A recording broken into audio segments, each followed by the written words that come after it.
Tonight, we're going to answer a question that sounds simple but gets darker the deeper you go. If we gave you the most advanced spacesuit humanity could possibly build right now, every material pushed to its absolute limit, every system engineered as far as current science allows, and then dropped you onto the surface of every planet in our solar system, how long would you actually last? Just you, your spacesuit, and whatever that world throws at you. Because here's the thing most people don't realize. The solar system doesn't want you there. Not on any of it. Every single planet, from the closest to the most distant, is actively trying to end you in ways that are stranger, faster, and more violent than anything you've imagined. By the end of tonight, you're going to understand exactly what our best technology would face on each of these worlds, and why Earth isn't just a nice place to live. It's the only place in the entire solar system where a human being doesn't need armor just to stay alive. Before we get started, if you love exploring the depths of space as much as we do, take a second to like the video or subscribe. It's a simple action, but it helps this channel reach more curious minds like yours. Now, let's begin. Start with what you already know. You are alive right now because of an extremely precise set of conditions. Your lungs are pulling in air at roughly 14.7 pounds per square inch. The temperature around you is somewhere within a range your cells can tolerate. Gravity is holding you to the ground at a force your skeleton was built to handle. The atmosphere above you is absorbing radiation that would otherwise shred your DNA strand by strand. You don't notice any of this. You never have to. Earth does all of it, automatically, invisibly, constantly.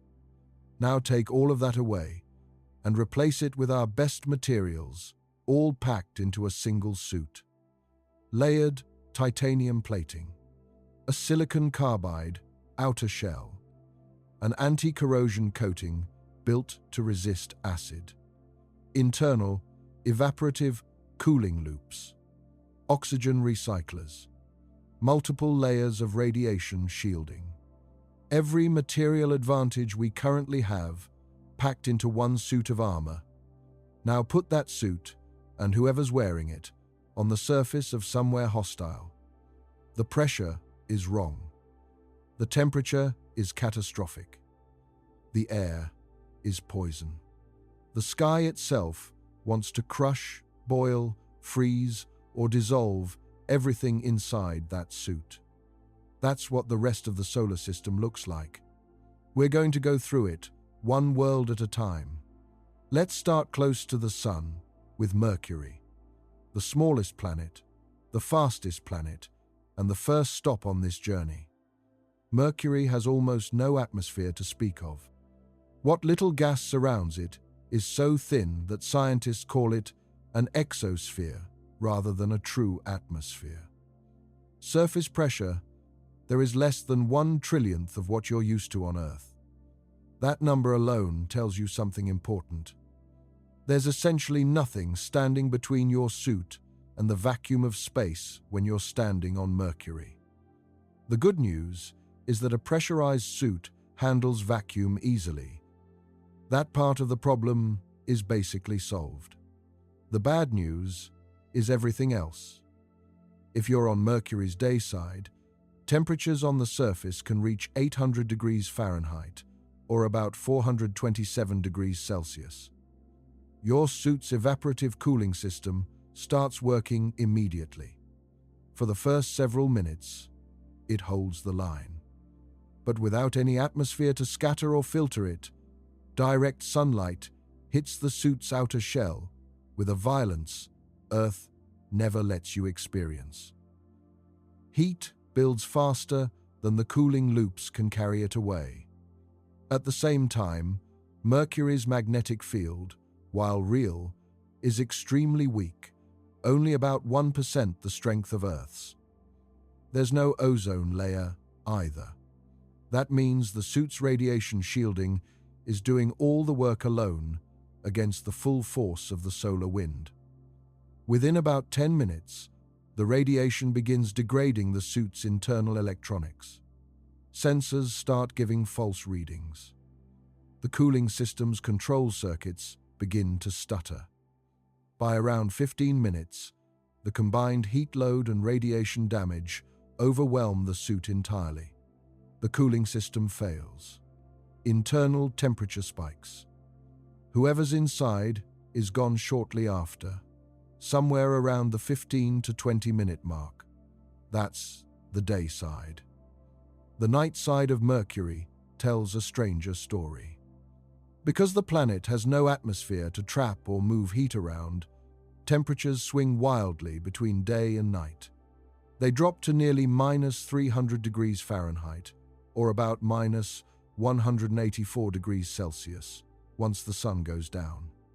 Here, the suit's thermal insulation actually has a fighting chance, since extreme cold is a problem engineers understand well. Radiation is still a constant threat, though, and over time, it still degrades the suit's systems. On the night side, a well-insulated suit could plausibly last closer to 30 minutes before radiation damage, and the sheer difficulty of shedding internal heat buildup catch up with it.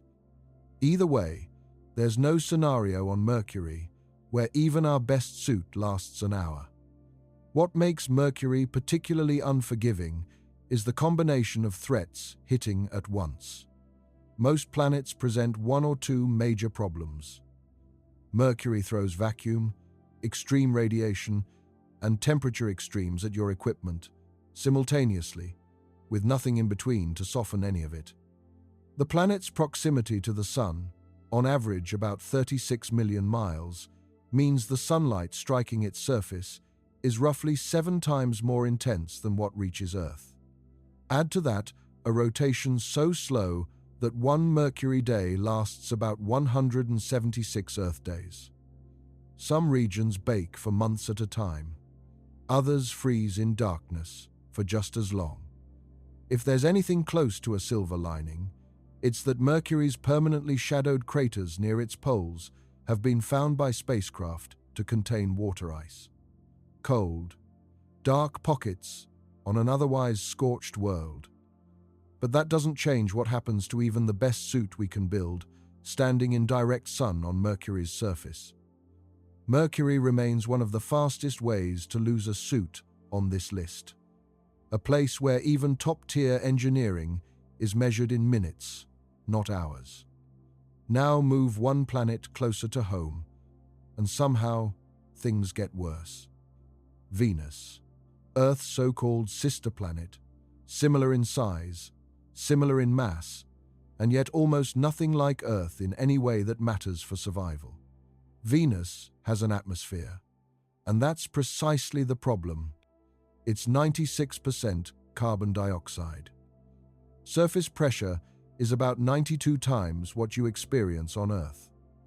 That's roughly equivalent to the crushing pressure you'd feel nearly 3,000 feet under the ocean.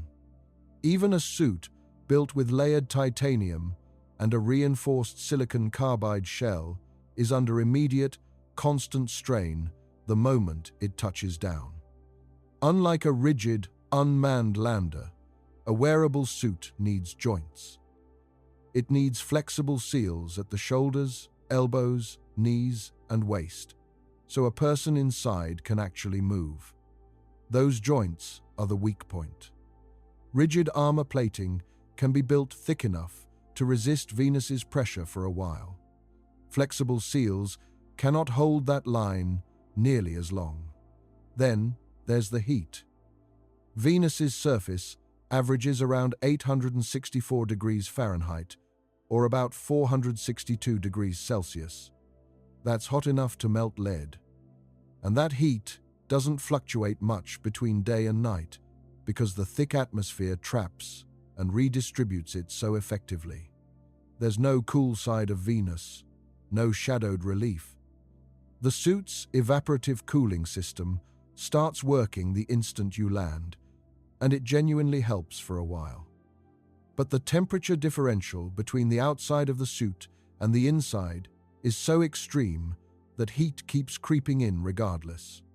Within the first 10 minutes, the exterior panels begin to warp slightly under the combined assault of heat and pressure. The tantalum gold coating, designed to resist the sulfuric acid in the clouds, starts to degrade faster than expected, since acid exposure and extreme heat compound each other's damage. By around 15 minutes, core temperature inside the suit begins climbing, despite the cooling system running at maximum output. The joint seals, already stressed by the crushing pressure, start losing their integrity as the material becomes less flexible under the heat. Somewhere around the 18 to 20-minute mark, a seal fails, or the cooling system simply can't keep pace anymore, and the suit's structural integrity gives out. The supercritical atmosphere floods in almost instantly after that. Then there's the atmosphere's composition itself. High above the crushing surface, Venus's clouds are made largely of sulfuric acid droplets. Those droplets would have already been chipping away at any exposed seals or coatings during descent, before the suit even reached the ground. By the time you're standing on the surface, the acid has had a head start on weakening exactly the parts of the suit that need to hold the longest. It's worth noting that 30 miles up, conditions in Venus's upper atmosphere are far gentler, close to Earth-like pressure and temperature, which is actually why some scientists have proposed floating habitats in that specific layer. But standing on the actual surface strips away any of that theoretical relief. Soviet Venera landers, the only spacecraft to ever successfully transmit images from Venus's surface, offer a useful comparison here. They were rigid, unmanned titanium spheres, built with no joints, no seals, and no need to keep a human alive and mobile inside them. Even so, the longest one survived was 127 minutes, and most lasted far less. A suit built for a person to actually walk around in, with all those necessary points of flexibility, would likely fail well before that, somewhere around 20 minutes. Venus also rotates unbelievably slowly, and in the opposite direction from most planets. It takes 243 Earth days to complete a single rotation, which is longer than its entire year around the Sun. A day on Venus is longer than a year on Venus. None of that changes the suit's timeline much, since the heat and pressure stay constant regardless of where the Sun sits in the sky. It's just one more example of how strange and unforgiving this world is. There is essentially no scenario, no altitude near the ground, no shadowed valley, that offers relief on Venus. It stands as the single fastest way to lose even our best engineering anywhere in the solar system. Faster and more absolute than Mercury. Roughly 20 minutes. And for most of that final stretch, the suit is already failing faster than its systems can compensate. Mars comes next, and it's the planet most people assume would be the easiest of the bunch. They're right, at least compared to everywhere else on this list. Mars has an atmosphere, but it's thin, about 95% carbon dioxide. Surface pressure is less than 1% of Earth's. That's still low enough that a suit needs to stay pressurized the entire time, but it's a far gentler environment than Venus's crushing weight or Mercury's raw radiation exposure. A well-built suit handles Mars's thin atmosphere and low pressure without much strain at all. Temperature on Mars varies enormously depending on location, season, and time of day. At the equator during summer, it can occasionally reach a relatively mild 70 degrees Fahrenheit, or about 21 degrees Celsius, at midday. At night, or near the poles, temperatures regularly plunge to -100 degrees Fahrenheit, or about -73 degrees Celsius, or colder. That swing is significant, but it's well within the range modern thermal insulation is designed to manage. So, what actually limits how long you could stay? Two things, mostly. Radiation is one of them. Mars lost its global magnetic field billions of years ago, and without one, the surface has almost no protection from solar radiation and galactic cosmic rays. Data from NASA's Curiosity rover suggests that an astronaut spending extended time on the Martian surface would accumulate radiation exposure well beyond what's considered safe over the course of a normal mission. That's not a fast killer, though. It's a long-term, cumulative concern, something that matters over weeks and months, not minutes. The other, limiting factor is dust. Mars experiences planet-wide dust storms that can last for weeks. The dust itself is fine, electrostatically charged, and it clings to everything, working its way into joints and seals over time. Given enough hours of exposure, it can start degrading a suit's mobility and its air filtration system. Put those factors together, and Mars becomes less about a sudden failure and more about a slow countdown. A suit built for Mars, unlike the 6 to 8 hour EVA suits used on the International Space Station, would carry a larger life support reserve from the start, since there's no quick trip back to an airlock a few hundred feet away if something runs low. Given that kind of extended oxygen supply and scrubber capacity, a single excursion on Mars's surface could realistically last somewhere around 10 hours before life support runs its course. Dramatically longer than anywhere else on this list so far. That's not because Mars is forgiving. It's because Mars is patient. The radiation keeps accumulating quietly in the background. The dust keeps working its way into every mechanism. The cold keeps pulling heat out of the suit hour after hour. None of it happens fast, but all of it happens constantly, and eventually something gives. It's also worth noting that Mars is the planet most actively being studied for eventual human missions, with multiple space agencies and private companies working toward crewed exploration in the coming decades.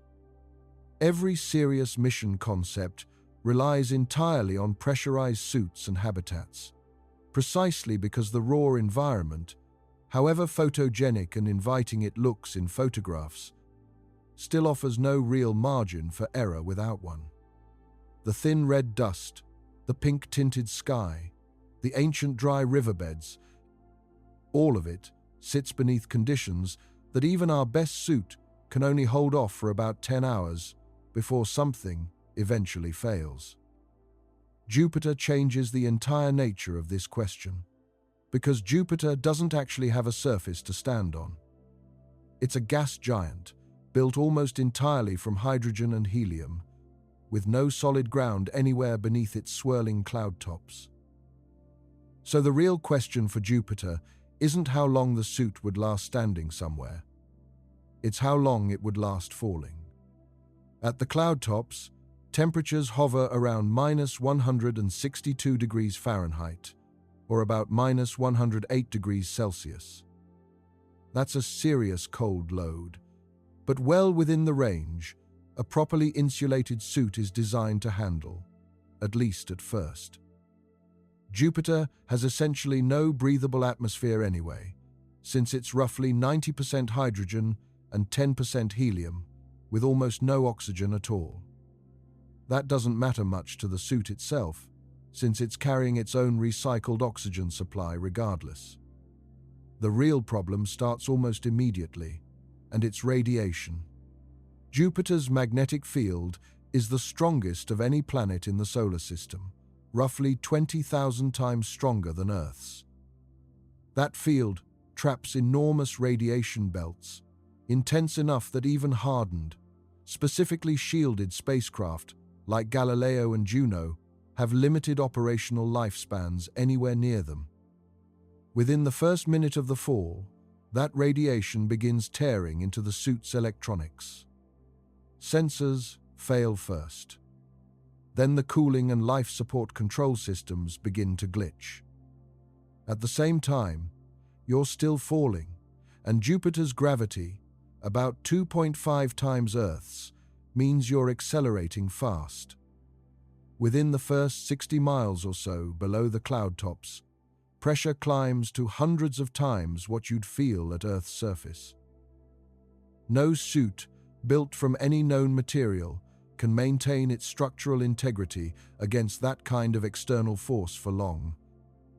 Temperature climbs right alongside the pressure too, since deeper into Jupiter's atmosphere means closer to the planet's own internal heat.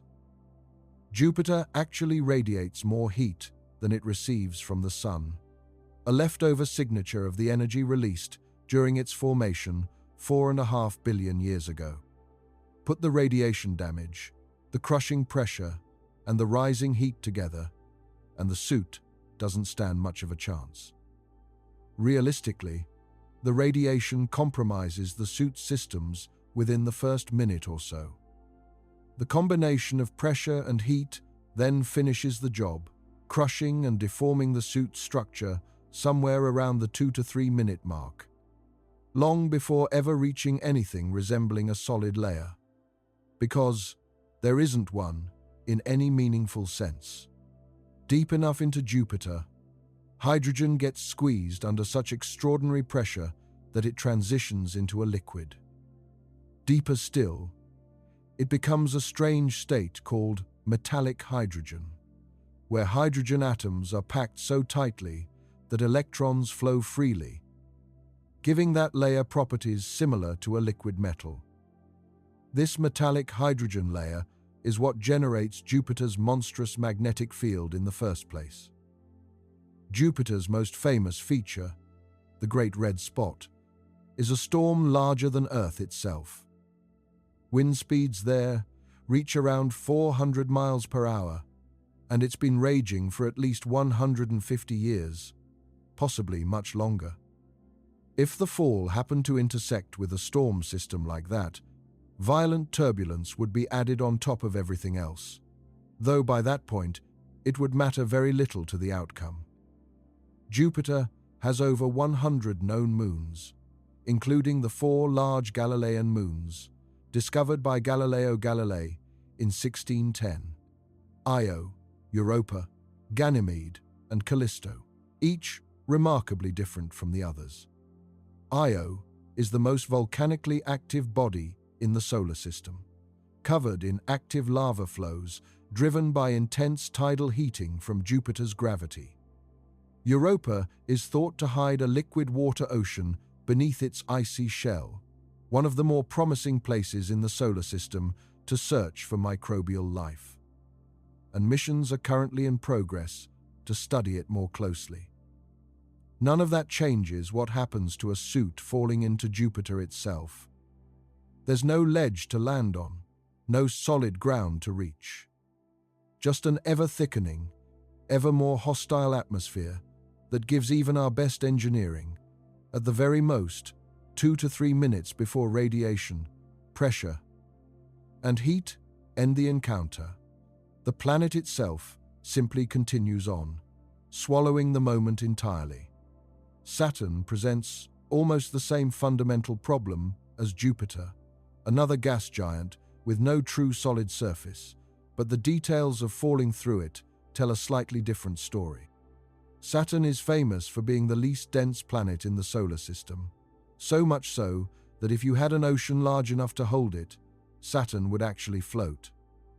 That low density comes from its composition, roughly 96% hydrogen and a few percent helium, arranged in layers that get progressively denser and hotter the deeper you travel.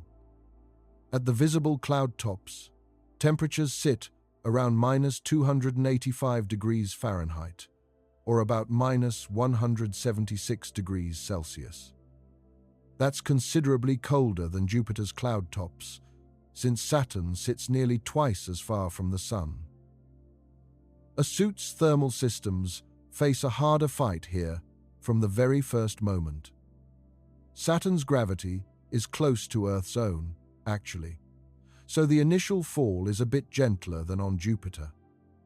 That buys the suit a little extra time before pressure becomes the dominant threat. As the fall continues deeper, pressure climbs the same way it does on Jupiter. Saturn's larger overall size relative to its mass means you'd fall somewhat farther before pressure reaches truly crushing levels. Even so, within the first 100 miles or so beneath the cloud tops, both pressure and temperature climb well beyond anything the suit's structure can tolerate. Just like Jupiter, deep inside Saturn, hydrogen eventually becomes a liquid metallic layer under enormous pressure.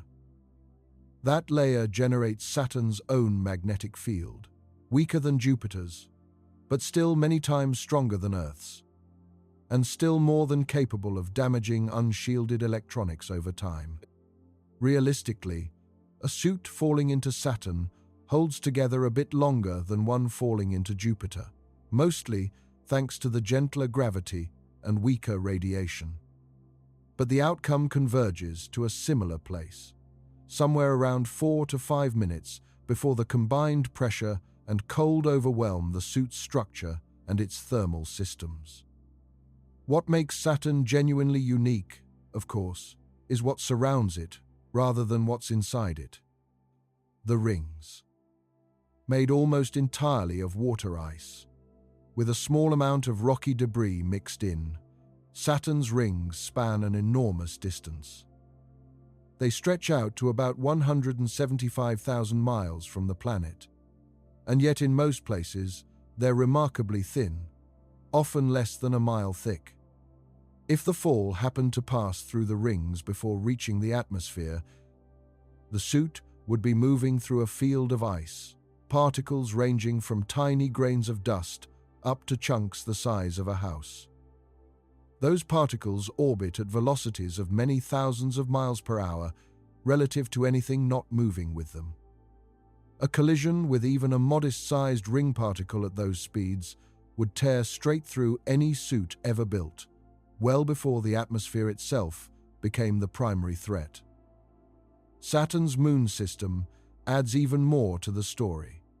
Titan, the largest of Saturn's moons, is genuinely one of the strangest and most fascinating places in the solar system. It has a thick atmosphere, thicker than Earth's in fact, composed mostly of nitrogen. It's the only other body in the solar system known to have stable liquid on its surface, though that liquid is methane and ethane rather than water, filling lakes and seas near its polar regions. Surface temperature on Titan sits around minus 290 degrees Fahrenheit, or about minus 179 degrees Celsius. That's brutally cold, but Titan's atmospheric pressure is actually close to Earth's, which means a suit here doesn't need to fight a crushing pressure differential the way it would diving into Saturn itself. That changes the calculation entirely. Instead of a suit failing within minutes, the limiting factor on Titan becomes how long the insulation and heating systems can keep pulling ahead of that relentless cold, which realistically could stretch to a couple of hours rather than a couple of minutes. In some strange sense, Titan might be the gentlest stop in the entire outer solar system for anyone wearing real protection. Then there's Enceladus, a small icy moon that captured global attention when NASA's Cassini spacecraft discovered plumes of water vapor and ice erupting from its south pole. That hints at a liquid ocean hidden beneath its icy crust, kept warm not by the sun, but by tidal forces from Saturn's gravity constantly flexing the moon's interior. Cassini spent 13 years orbiting Saturn, from 2004 until it deliberately plunged into the planet's atmosphere in 2017. In that time, it transformed our understanding of the entire system, revealing seasonal changes in Saturn's massive storms, the true complexity of the rings, and the surprising possibility of habitable environments on moons we once assumed were simple frozen rocks. None of those discoveries changed the basic outcome for a suit falling into Saturn itself. Extreme cold, crushing pressure at depth, and no solid ground to ever reach. A fall that ends the suit's usefulness somewhere around 4 to 5 minutes, while the rings and moons circling overhead continue their ancient orbits completely undisturbed by the encounter. Move outward again, past the orbit of Saturn, and you reach a planet that even most astronomers admit gets overlooked: Uranus. It was the first planet discovered using a telescope rather than the naked eye, found by William Herschel in 1781. It immediately expanded the known boundaries of the solar system. Uranus belongs to a different category than Jupiter and Saturn. It's classified as an ice giant rather than a gas giant, because beneath its outer layers of hydrogen and helium lies a thick mantle made of water, ammonia, and methane ices, all held under enormous pressure and heat, despite the word ice suggesting something cold and simple. At the visible cloud tops, temperatures on Uranus average around -357 degrees Fahrenheit, or about -216 degrees Celsius. That makes it the coldest planetary atmosphere in the entire solar system, colder even than Neptune, despite Neptune sitting farther from the Sun. It's a strange fact that scientists still don't fully understand, since Uranus appears to radiate almost no internal heat of its own, unlike every other giant planet. For a suit falling into that atmosphere, the cold is the first and most immediate crisis. The atmosphere itself is roughly 83% hydrogen, 15% helium, and about 2% methane, the methane being responsible for the planet's distinctive pale blue-green color, since it absorbs red light and reflects blue back out. There's no oxygen and nothing breathable, though again, that's a non-issue for a suit carrying its own supply. What matters is how fast that record-setting cold pulls heat out of the suit's insulation. Within the first minute, the thermal systems are already working at full capacity just to keep pace. As the fall continues, pressure begins building the same way it does on the gas giants. Though it takes longer here since Uranus's interior is less extreme overall than Jupiter's or Saturn's. Even so, the suit doesn't have long. Realistically, the combination of extreme cold and building pressure overwhelms even our best insulation and structural design, somewhere around 3 to 5 minutes into the fall. All before ever reaching any true solid layer, since, like the other giants, Uranus doesn't have a surface in any conventional sense. One of the strangest things about Uranus has nothing to do with its atmosphere at all. It's tipped over. Uranus rotates on its side, with an axial tilt of about 98 degrees, likely the result of a massive collision billions of years ago, early in the solar system's chaotic formation. This means Uranus's poles, rather than its equator, face the Sun for extended periods during its orbit. A single orbit around the Sun takes about 84 Earth years. Each pole experiences roughly 42 years of continuous sunlight, followed by 42 years of continuous darkness. If the fall happened during one of those multi-decade-long polar nights, it would be happening in complete darkness, despite the Sun technically still being up in the sky over other parts of the planet. Uranus has 13 known rings, much fainter and darker than Saturn's iconic bright ice rings, made largely of dark, carbon-rich material that reflects very little light. They went undiscovered until 1977, found through a technique where astronomers watched a distant star's light blink as the rings passed in front of it. The planet also has nearly 30 known moons, all named after characters from the works of William Shakespeare and Alexander Pope rather than mythological figures, a naming tradition that sets Uranus apart from every other planet. The 5 largest, Miranda, Ariel, Umbriel, Titania, and Oberon, are all icy worlds. Miranda, in particular, has some of the strangest and most chaotic-looking terrain ever photographed, with towering cliffs and jumbled, patchwork surface features that suggest a violent history, possibly involving the moon being shattered and reformed by past impacts. Uranus's magnetic field adds one more layer of strangeness to this already unusual planet. Rather than being roughly aligned with its rotational axis, the way Earth's, Jupiter's, and Saturn's magnetic fields are, Uranus's magnetic field is tilted about 60 degrees off from its rotational axis and is also offset from the planet's actual center. That creates an oddly lopsided and constantly wobbling magnetosphere as the planet rotates, something scientists still don't have a complete explanation for. Only one spacecraft has ever visited Uranus up close.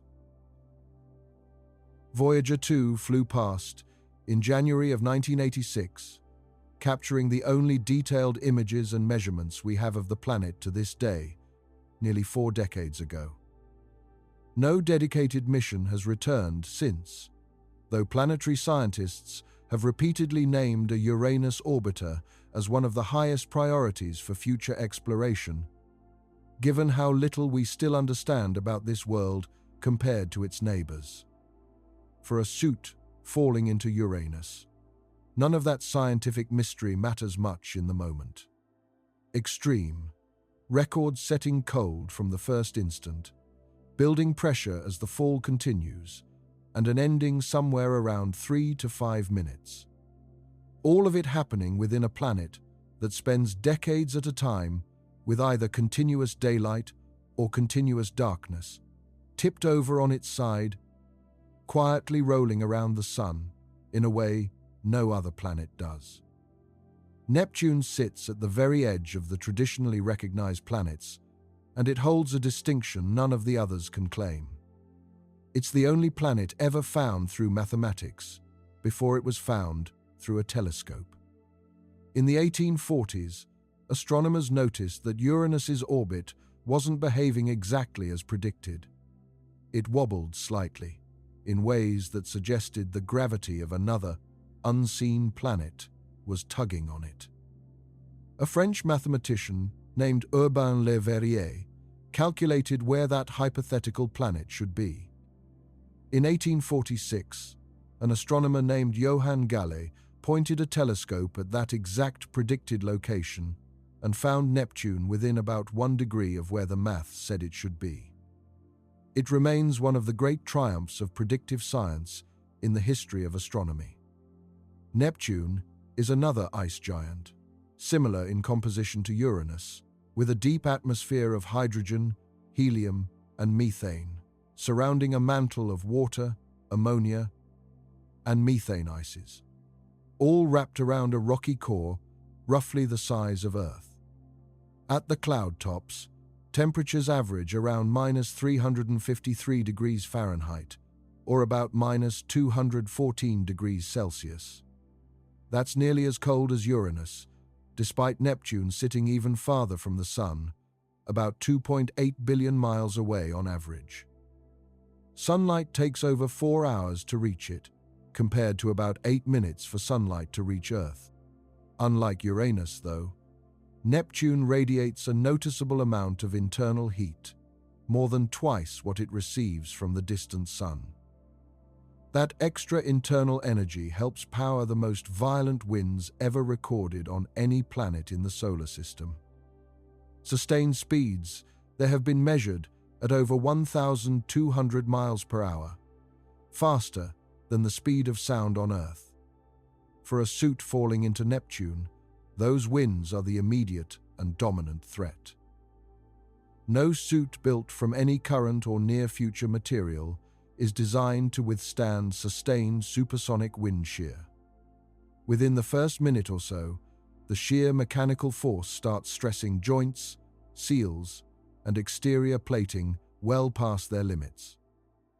Add in the extreme cold, working against the thermal systems at the same time, and the suit is fighting two catastrophic problems simultaneously from the moment it enters the atmosphere.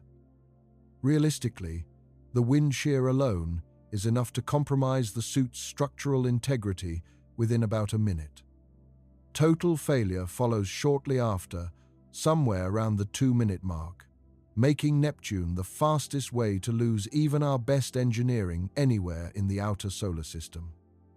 When Voyager 2 flew past Neptune in August of 1989, the final planetary encounter of its historic mission, it photographed a massive dark storm system in the southern hemisphere that scientists named the Great Dark Spot. It was roughly the size of Earth, similar in concept to Jupiter's Great Red Spot, though it later vanished entirely, replaced by new dark storms that have appeared and disappeared in the years since. It's a reminder that Neptune's atmosphere remains dynamic and unpredictable, even from our distant observations. Deep within Neptune, under pressures that scientists estimate could reach millions of times Earth's atmospheric pressure, laboratory experiments and computer models suggest something genuinely strange might be happening. The methane in Neptune's interior potentially breaks apart under that pressure, with the carbon atoms compressing into actual diamonds that slowly sink toward the planet's core. An idea sometimes described as diamond rain. It hasn't been directly observed inside Neptune itself, but laboratory recreations of similar pressure and temperature conditions have produced exactly this effect, lending real scientific weight to the theory. Neptune has 16 known moons, and by far the largest and strangest is Triton. Triton is unusual because it orbits Neptune backward, in a retrograde orbit opposite to the direction Neptune itself rotates. That strongly suggests Triton wasn't formed alongside Neptune at all, but was instead a Kuiper belt object captured by Neptune's gravity long ago, similar in composition to Pluto. Voyager 2's images of Triton revealed active geysers erupting nitrogen gas and dark dust particles miles into the thin atmosphere above its icy surface. That makes it one of only a handful of places in the solar system confirmed to have ongoing geological activity. That's despite Triton's surface temperature sitting at an almost unimaginable -391 degrees Fahrenheit, or about -235 degrees Celsius, among the coldest measured surfaces anywhere in the solar system. Because Triton's orbit is gradually decaying due to tidal forces, astronomers predict that tens of millions of years from now, it will eventually be torn apart by Neptune's gravity. That would likely form a spectacular new ring system, a slow-motion process already underway that won't reach its conclusion for a very long time. Neptune also has a faint ring system of its own, 5 main rings made of dust and ice particles discovered through the same star occultation technique used to find Uranus's rings. Neptune's rings are clumpier and less uniform, though, a structure astronomers still don't fully understand, possibly shaped by the gravitational influence of small nearby moons.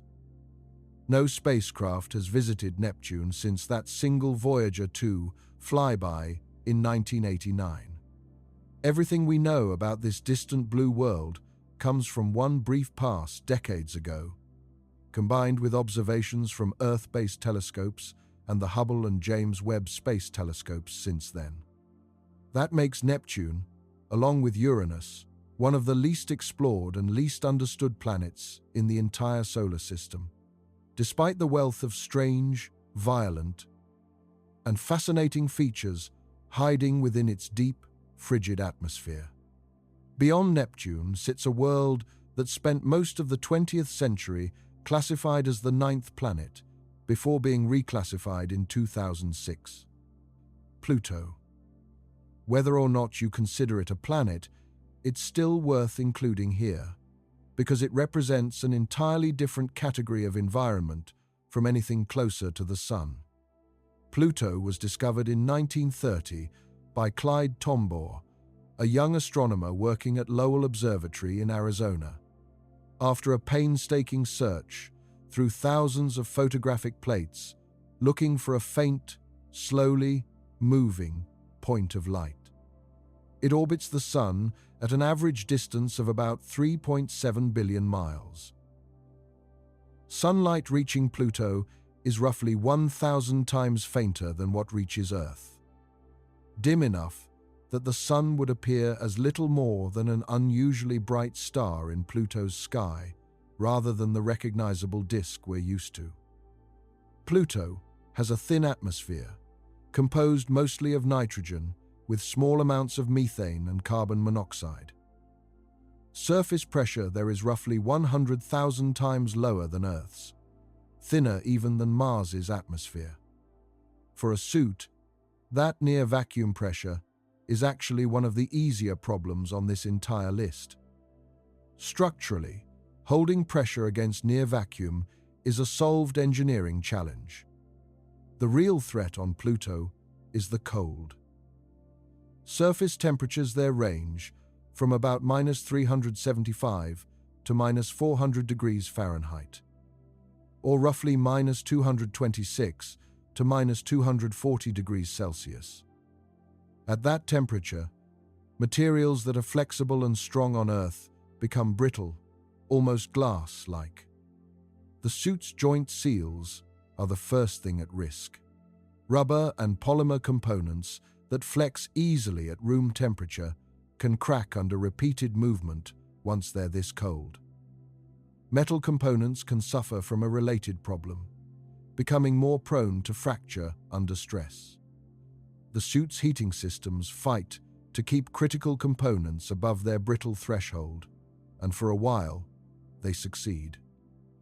But every movement, every flex of a joint, adds a small amount of mechanical stress to materials that are already operating far outside their comfort zone. Realistically, a well-insulated suit could hold out on Pluto's surface for perhaps 8 to 10 minutes before a seal or joint finally cracks under the combined stress of extreme cold and repeated motion. Once that happens, the near-vacuum atmosphere does the rest almost instantly.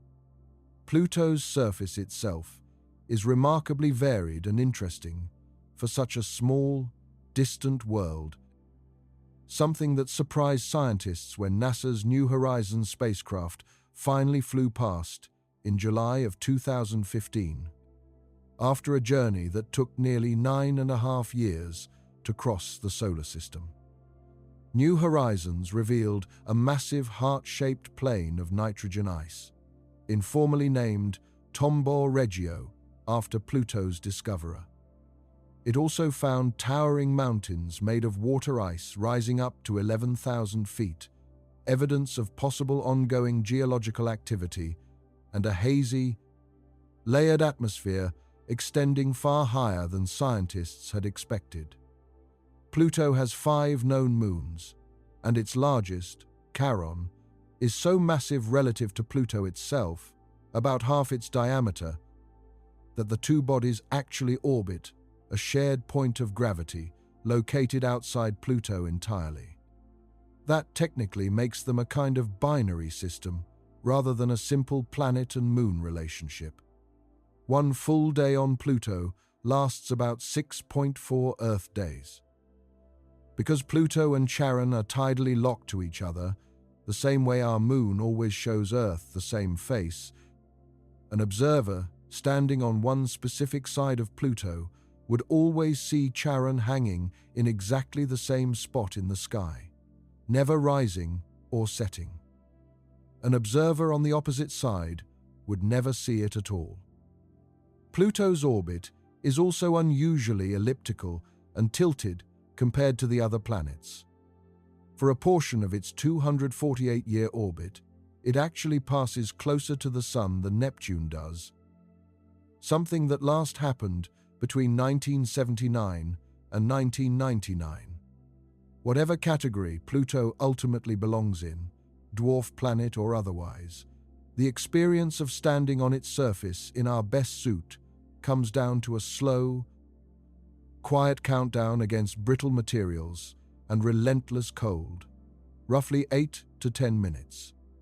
Sunlight, there is so faint it would feel less like standing on a planet and more like standing on the edge of the solar system itself, looking back toward a distant, dim star that used to be your sun. Before we leave the inner solar system behind entirely, it's worth stepping onto the one other body most of us have actually seen up close, at least through the achievements of others. The Moon. Earth's only natural satellite, and the only other world human beings have physically walked on during the Apollo missions between 1969 and 1972. The Moon has essentially no atmosphere. Sometimes it's described as having an exosphere so thin it's barely distinguishable from a vacuum, with a surface pressure roughly 1/1,000,000th of Earth's. That puts it in a similar category to Mercury in terms of raw vacuum exposure. But here's what makes the Moon different from everywhere else on this list. This is the one world where we actually have real data, not extrapolation. Apollo-era suits handled the lunar vacuum and temperature swings for hours at a time, and modern Artemis program suits are being designed to do it even longer.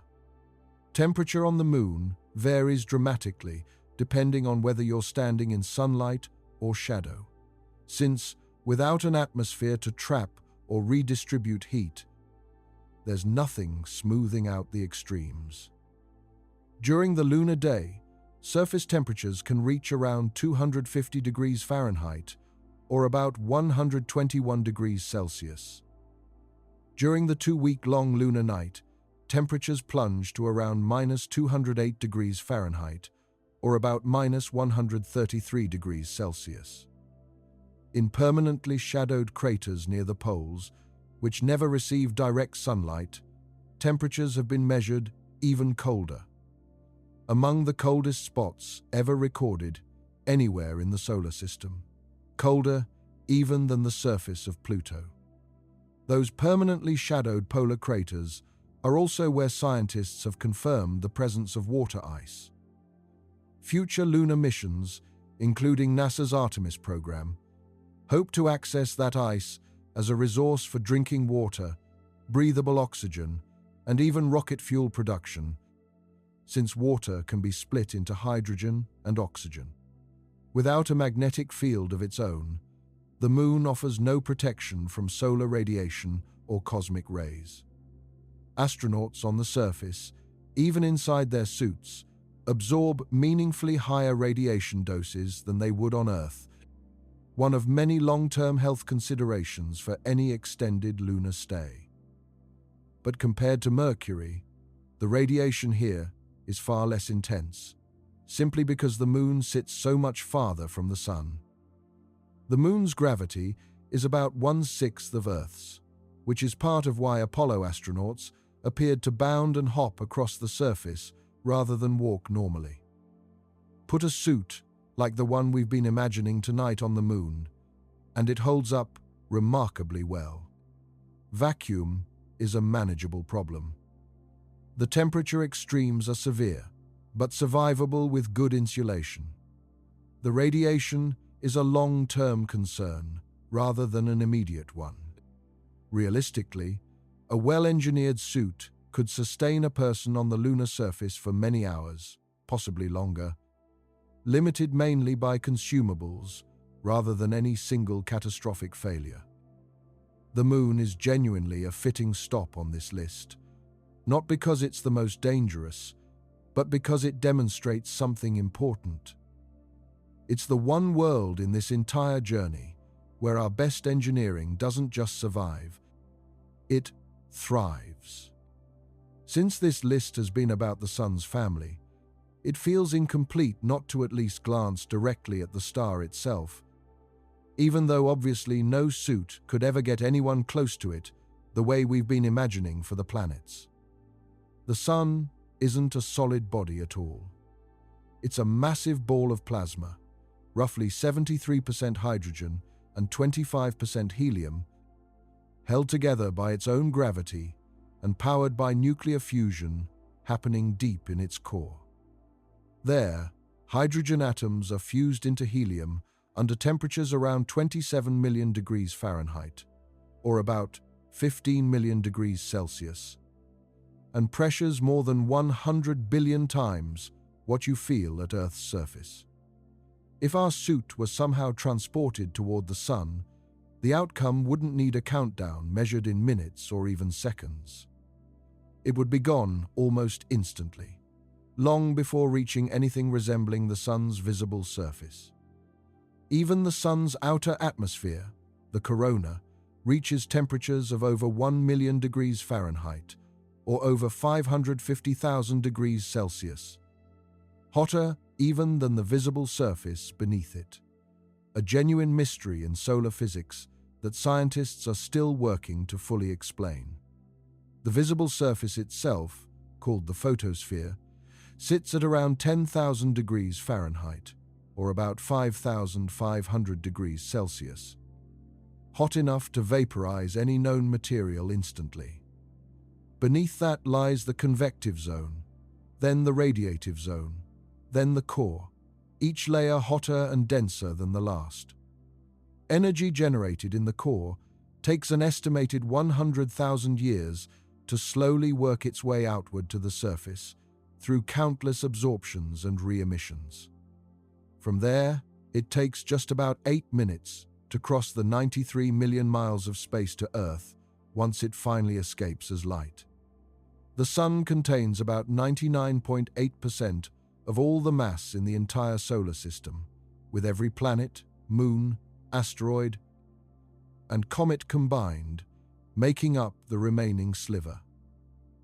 Its gravity is what holds the entire solar system together, keeping Earth and every other planet locked in stable orbits that have persisted for roughly 4.5 billion years, and will likely continue largely unchanged for billions more. The Sun constantly releases a stream of charged particles called the solar wind, flowing outward through the entire solar system at speeds that can exceed 1 million miles per hour. It's this solar wind, when it interacts with Earth's magnetic field near the poles, that produces the aurora, the northern and southern lights, one of the more beautiful reminders that our star is a constant, active presence rather than a fixed, unchanging light in the sky. Occasionally, the Sun releases much larger bursts of energy called solar flares and coronal mass ejections, sudden eruptions that can send billions of tons of charged particles hurtling through space. When a large one is aimed directly at Earth, it can disrupt satellites, power grids, and communication systems, a reminder that even from 93 million miles away, the Sun's activity has direct, tangible effects on modern life.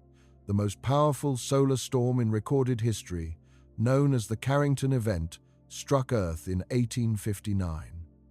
It caused telegraph systems across Europe and North America to spark, fail, and in some cases, continue operating even after being disconnected from their power sources, and aurora were reported as far south as the Caribbean.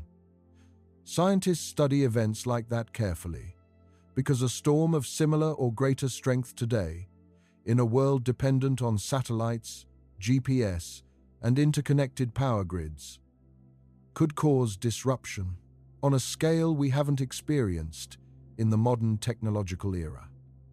The Sun is roughly 4.6 billion years old, and it's currently classified as a main sequence star. That means it's steadily fusing hydrogen into helium in a stable, predictable way, a phase of its life expected to continue for roughly another 5 billion years.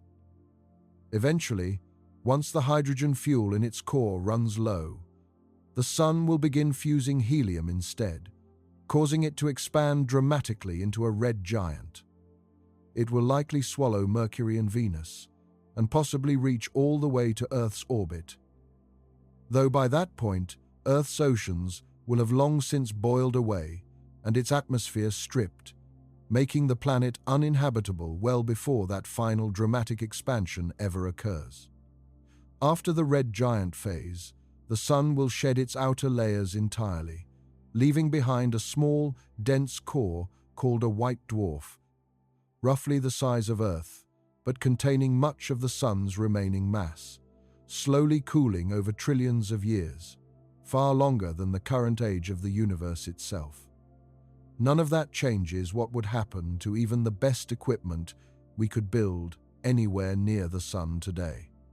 It's simply immediate and complete destruction, with no meaningful timeline to describe, no minutes of struggle, just an instantaneous end, the moment anything crossed close enough to feel its true, unfiltered power directly.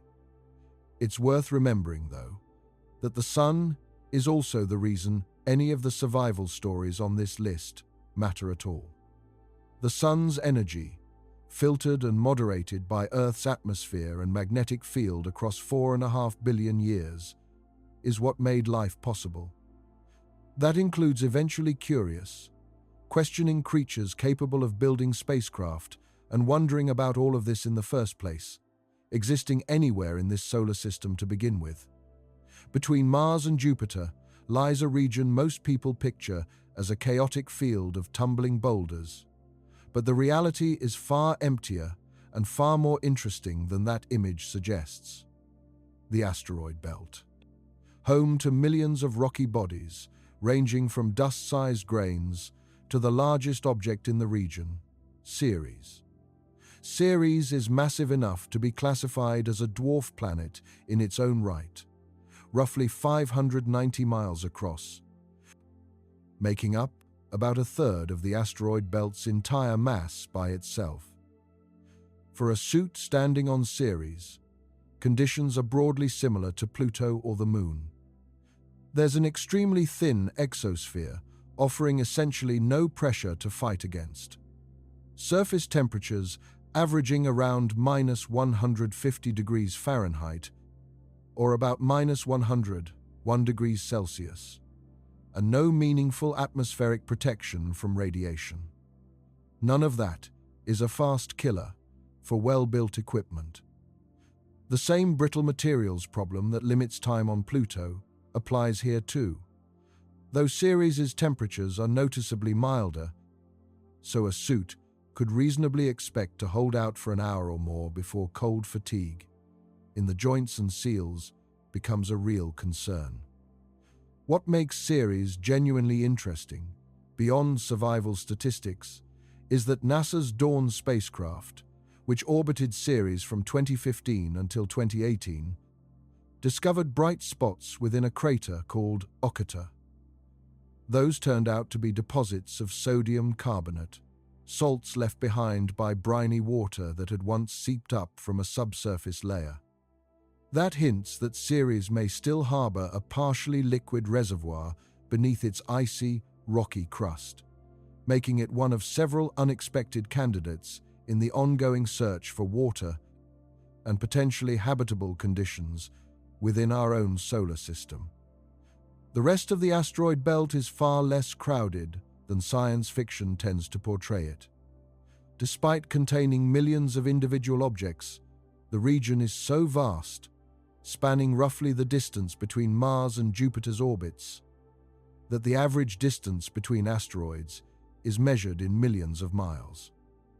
Spacecraft have crossed the belt multiple times without any need for evasive maneuvers, since the odds of an accidental collision are almost vanishingly small. Most asteroids are remnants left over from the solar system's formation 4.5 billion years ago. Rocky and metallic material that never managed to coalesce into a full planet, largely because Jupiter's immense gravity kept disrupting and scattering anything trying to clump together in that region. A suit on a typical smaller asteroid would face a genuinely bizarre experience before any environmental threat even became relevant. Gravity on most asteroids is so weak, often just a tiny fraction of Earth's, that jumping too hard could theoretically launch a person into a slow, drifting escape from the object's surface entirely. In practice, the same manageable near-vacuum conditions that apply to Ceres, the Moon, and Pluto would still be the dominant environmental factor, giving even modest equipment a reasonably long window before anything critical failed. Having gone world by world, it's worth slowing down and looking closely at what actually happens to a suit's systems during those failure windows, because the engineering behind it is more specific and more consistent than most people realize. Three things tend to break a suit: heat, pressure, and radiation, and they usually work together rather than in isolation. Heat is the most intuitive.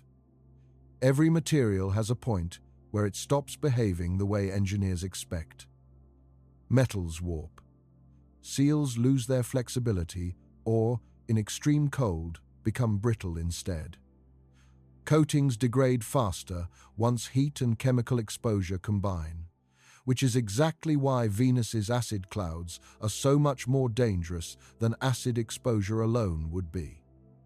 A suit's cooling system can only move heat away so fast, and once the external temperature difference gets large enough, no amount of circulating coolant keeps pace. Pressure works differently depending on direction. On Venus, external pressure crushes inward, and the suit's joints, the flexible points that let a person actually move, are always the weakest link. Since rigid armor can be built thick, but flexible seals cannot.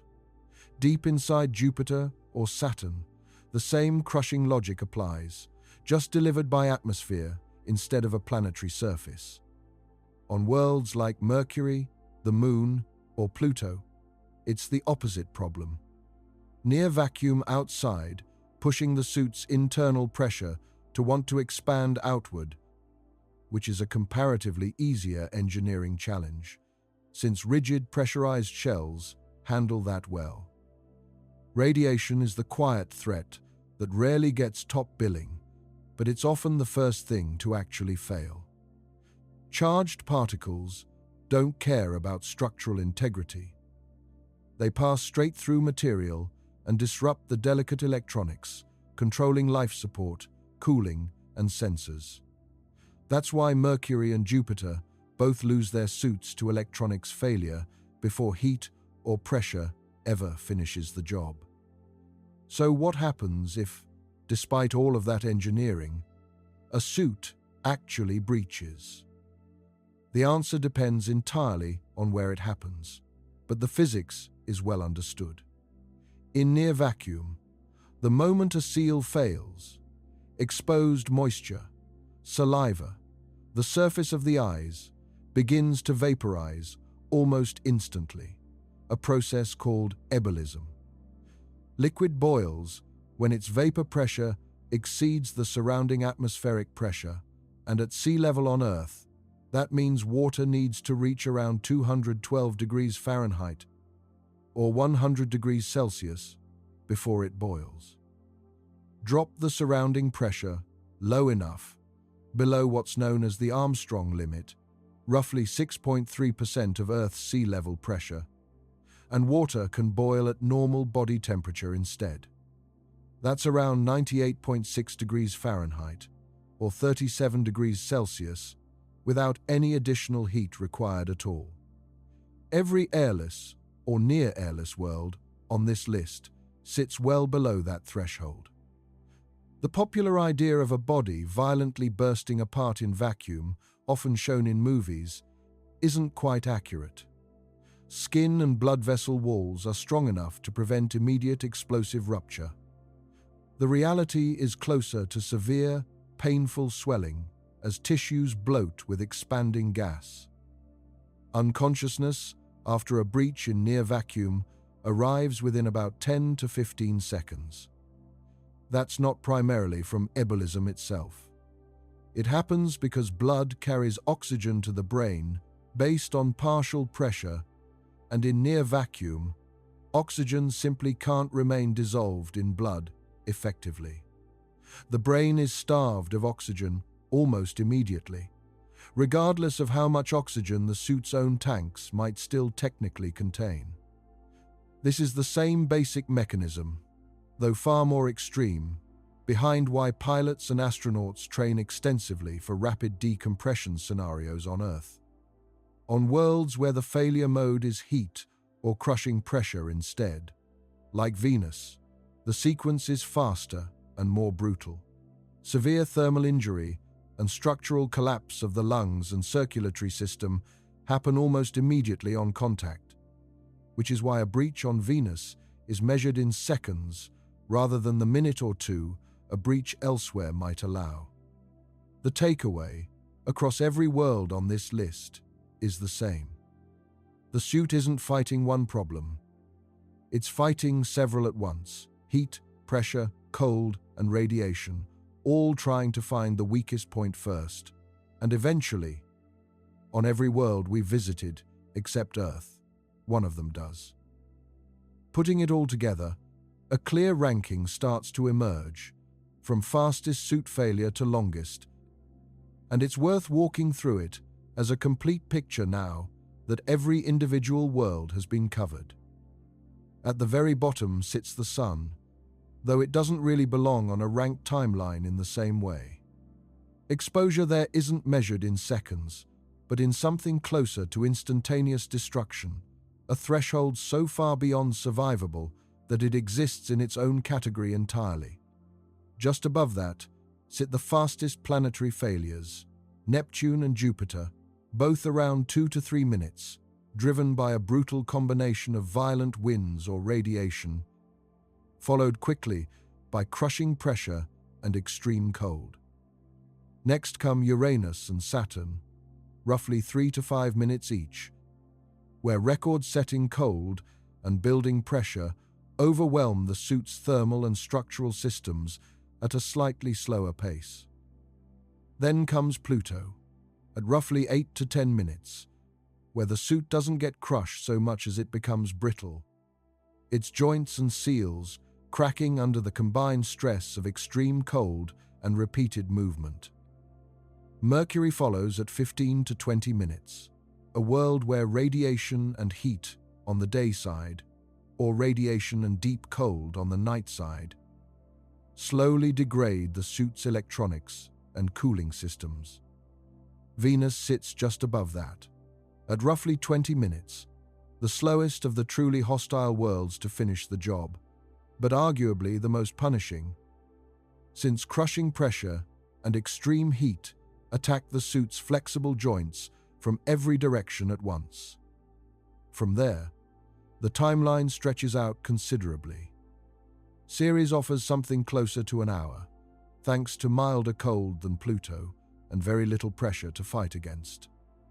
Titan, oddly, might be the most forgiving hostile world of all, with its Earth-like atmospheric pressure removing the crushing threat entirely and leaving a well-insulated suit to manage extreme cold for a couple of hours instead.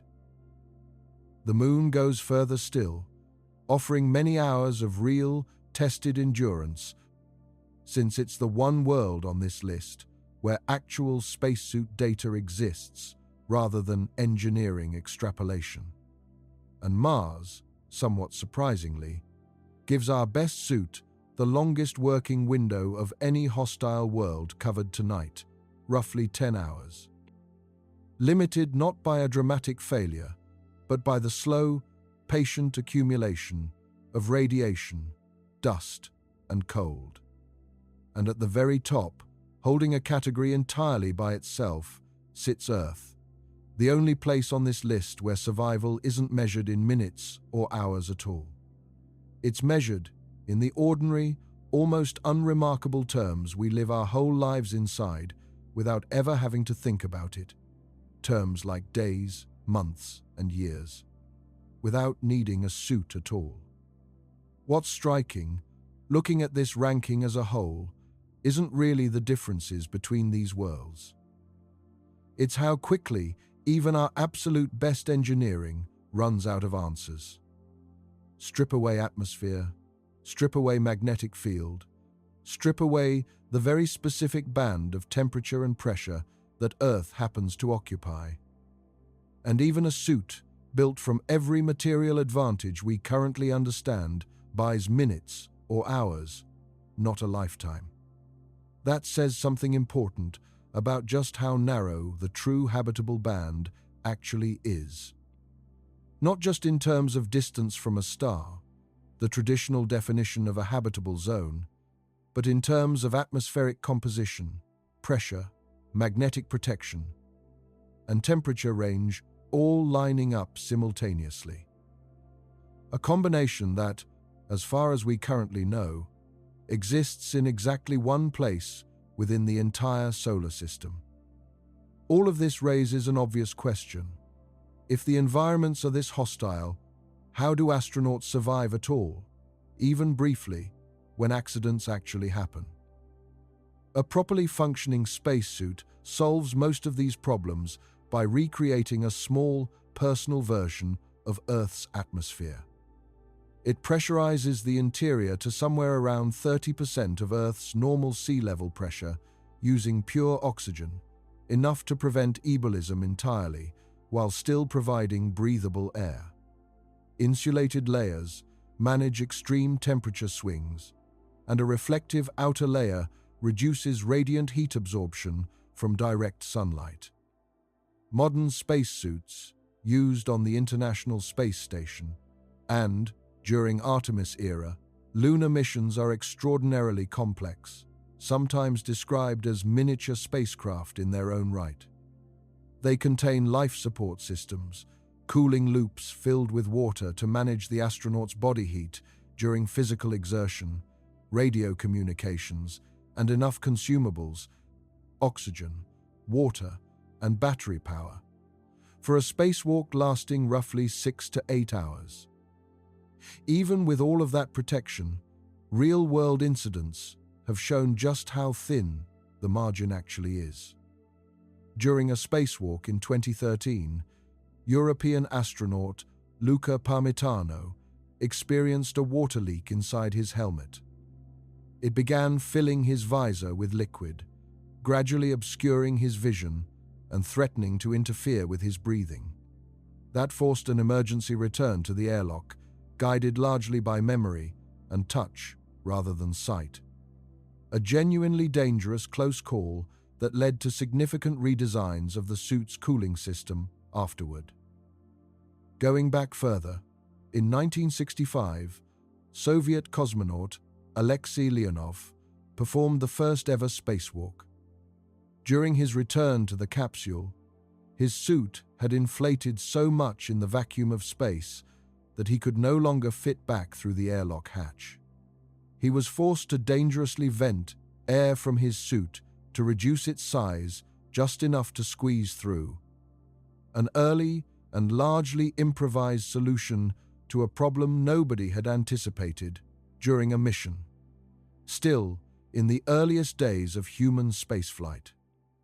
On Earth's own surface, the closest real-world analog to sudden severe decompression comes from rare, catastrophic aircraft incidents at high altitude.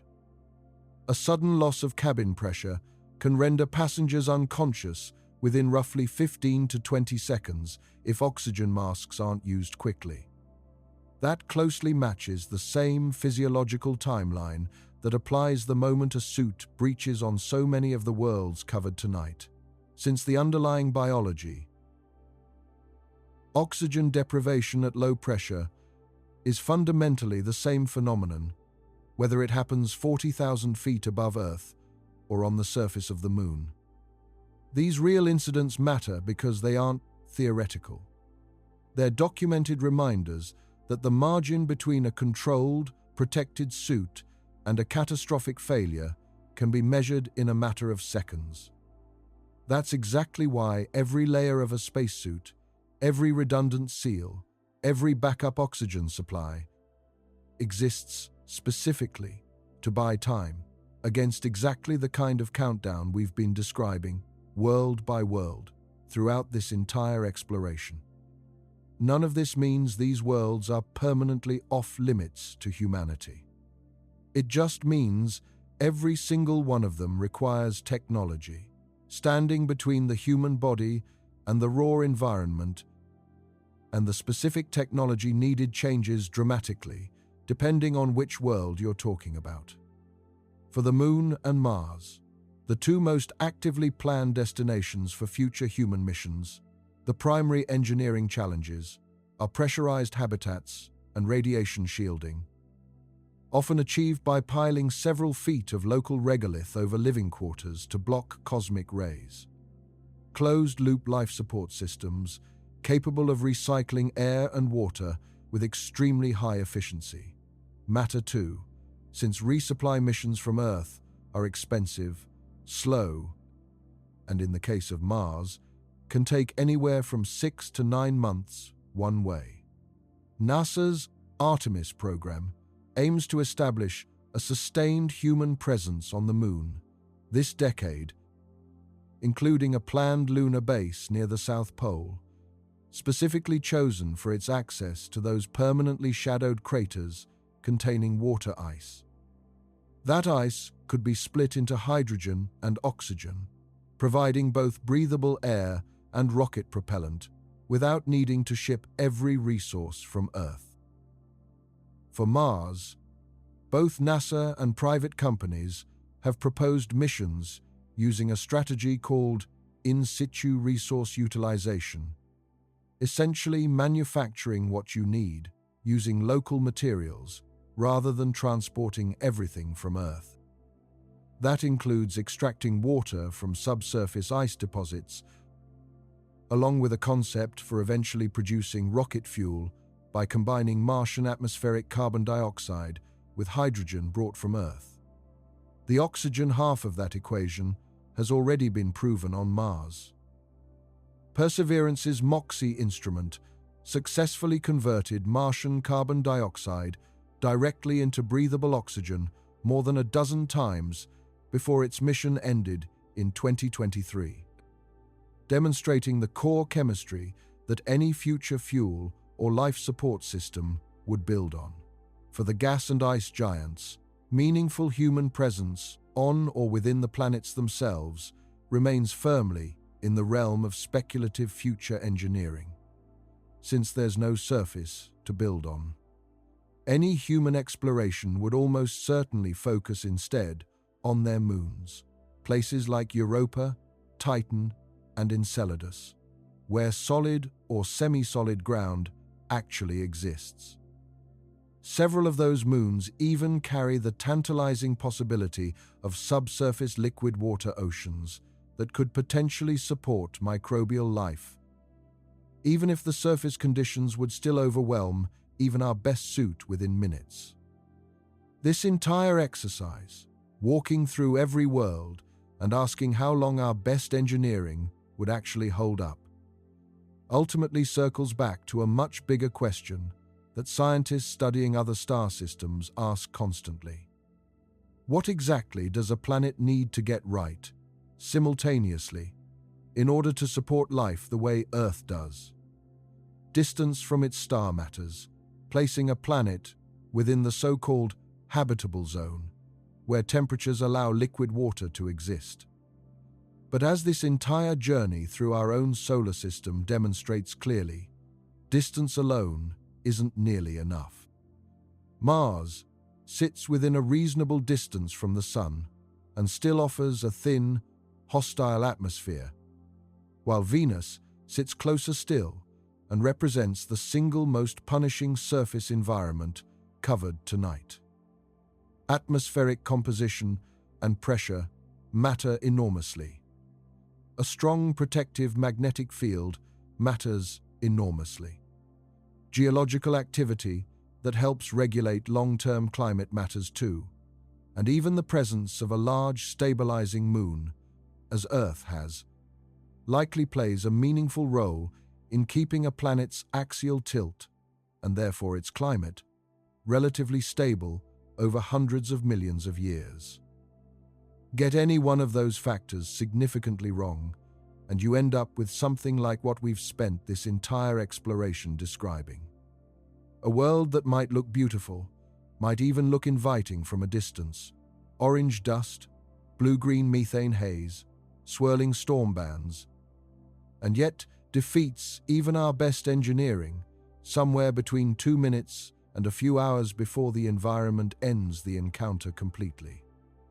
One factor we've mentioned only briefly deserves a closer look on its own, because it shapes the entire physical experience of standing or falling on each of these worlds, even before pressure and temperature take their toll. Gravity. Earth's gravity, by definition, is our baseline of 1g. Every other world on this list measures dramatically differently against it. On Mercury, gravity is about 38% of Earth's. A suit and its occupant would feel noticeably lighter there, roughly what a 160-pound person on Earth would feel like at about 60 pounds. Though in the short window before the heat and radiation finish the job, that lightness barely registers as anything more than a strange footnote. Venus, despite its similar size to Earth, has gravity at about 91% of Earth's, close enough that you'd barely notice a difference. Not that it matters much, given how quickly Venus's heat and pressure work against the suit regardless. Mars offers gravity at about 38% of Earth's as well, nearly identical to Mercury. That's part of why long-term human missions to Mars raise serious medical questions about bone density loss and muscle atrophy over extended stays. Since the human body evolved entirely under Earth's stronger gravitational pull. Studies of astronauts on the International Space Station who experience effectively zero gravity already show measurable bone density loss of about 1 to 2% per month. That raises real concerns about what partial gravity environments like Mars might do to the body across missions lasting years rather than months. Quite apart from anything the suit itself has to withstand. Jupiter's gravity, by contrast, is about 2.5 times Earth's, among the strongest in the solar system. A fall into its atmosphere accelerates considerably faster than a similar fall on Earth, compressing an already brief timeline even further as the suit descends into deeper, more hostile layers. Saturn, despite being the second largest planet, actually has gravity slightly stronger than Earth's, about 106%, a direct consequence of how much mass it packs in, despite its unusually low density. A fall into Saturn feels, at least initially, deceptively similar to falling on Earth, right up until pressure and cold make that similarity irrelevant. Uranus and Neptune both sit close to Earth's gravity as well, at about 89 and 114% respectively. The Moon, at about 17% of Earth's gravity, and Pluto, at a mere 6%, would both feel almost weightless by comparison, movement becoming slow, floating, and strange throughout an extended stay. Gravity doesn't change the fundamental engineering challenge of extreme pressure or extreme temperature, but it does shape the physical experience surrounding it. How quickly a fall accelerates, how a suit moves in low gravity, whether it feels anchored to a surface or drifting freely. Small details that add texture to an otherwise consistent and sobering set of outcomes across nearly every world we've covered tonight. Step back from the numbers for a moment and think about what these worlds would actually look and feel like during those windows of exposure, because the sensory experience varies just as dramatically as the physics behind it. On Mercury's day side, you'd be standing under a sky that's essentially black, since without an atmosphere to scatter light the way Earth's does, there's no blue sky at all. Just a harsh, blinding sun against total darkness, even at midday, with shadows cut so sharp and absolute they'd look almost painted onto the cratered grey ground. On Venus, you'd never see the sun directly at all, since its thick sulfuric acid clouds completely obscure it. What you'd get instead is a dim, orange-tinted glow filtering down through an atmosphere so thick and hazy that visibility would be limited to perhaps a mile or two. The entire world bathed in a suffocating, sepia-colored twilight, regardless of the actual time of day. On Mars, the sky itself would appear a dusty butterscotch color during the day, a result of fine iron oxide dust suspended in the thin atmosphere. Sunsets there, counterintuitively, turn the sky blue near the sun, the exact opposite of Earth's reddish sunsets. One of the stranger optical quirks discovered through images sent back by rovers like Curiosity and Perseverance. Falling into Jupiter, you'd pass through bands of clouds in shifting shades of white, tan, and reddish-brown, colored by trace chemicals like ammonia, sulfur, and phosphorus compounds carried upward by powerful convection currents. The light would grow dimmer and the surroundings hazier the deeper you descended, until eventually there would be no light at all, just an oppressive, crushing darkness. On Titan, Saturn's largest moon, the sky would appear a hazy orange, thick with organic compounds, formed when sunlight breaks apart methane in the upper atmosphere.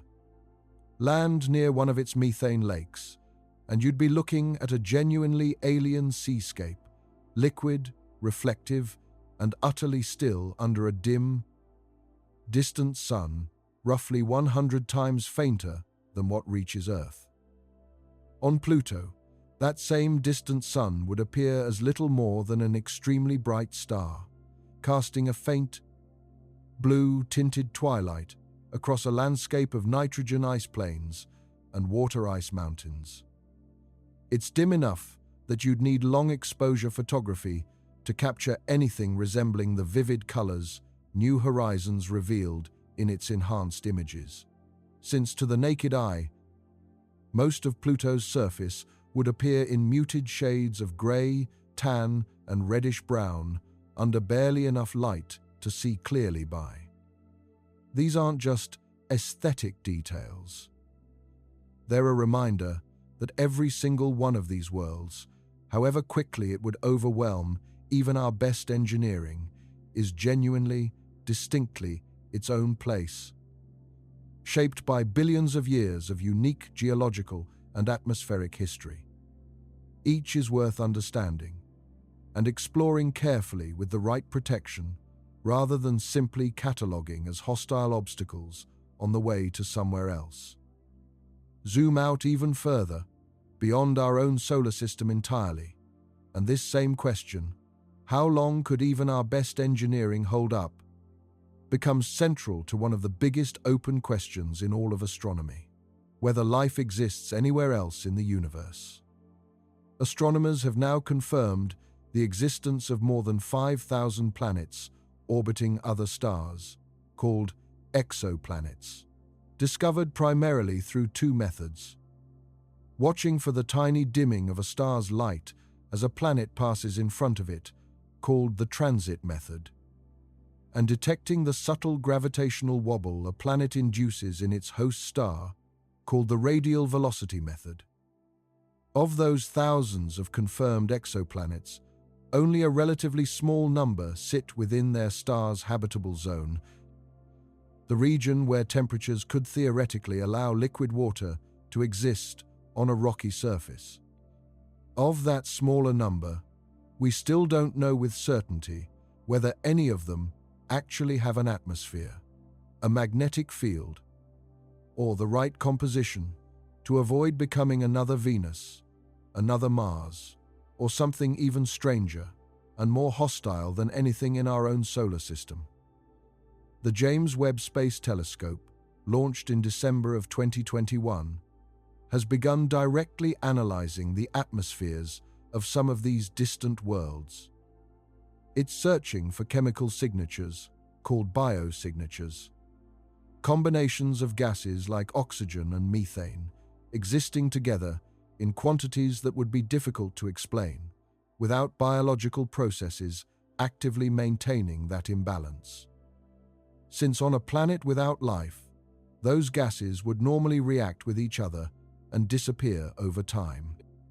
So far, no confirmed biosignature has been found. But the search itself illustrates exactly why this exercise, walking through every world in our own solar system and asking how long our best engineering could withstand it, matters far beyond simple curiosity. It's teaching us, in extremely precise, physical terms, exactly how narrow and specific the conditions for habitability really are.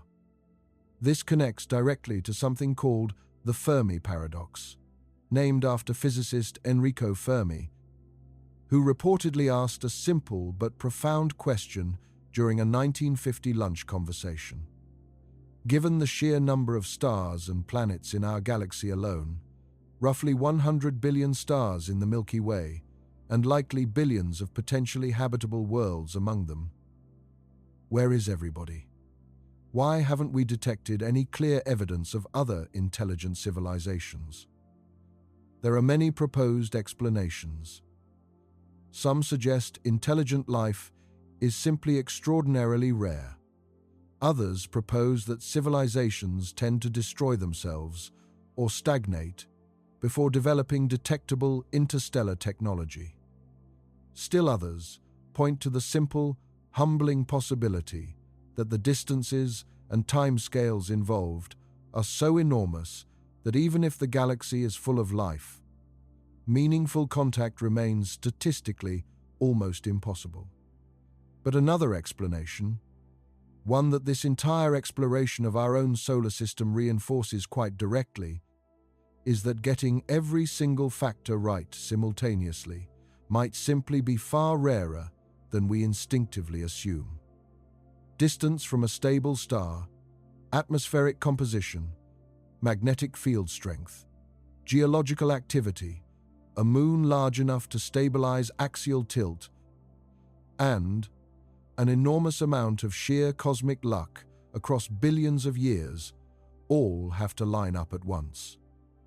That makes truly habitable worlds like Earth the exception rather than the rule, scattered thin across an otherwise overwhelmingly hostile universe. It's also worth remembering that Earth itself wasn't always the survivable place we take for granted, and understanding how it got that way adds one more layer of perspective to everything covered tonight.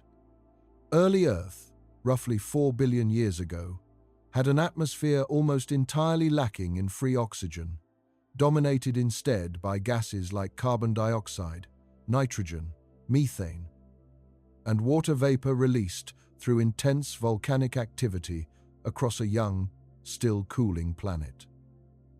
Ironically, that environment would have overwhelmed even our best modern suit just as quickly as anything covered on this list tonight. Oxygen only began accumulating in significant quantities roughly 2.4 billion years ago, during an event geologists call the Great Oxidation Event. It was driven by early photosynthetic microorganisms, cyanobacteria, that had evolved the ability to convert sunlight and carbon dioxide into energy, releasing oxygen as a byproduct on a scale massive enough to fundamentally reshape the planet's entire atmosphere over hundreds of millions of years.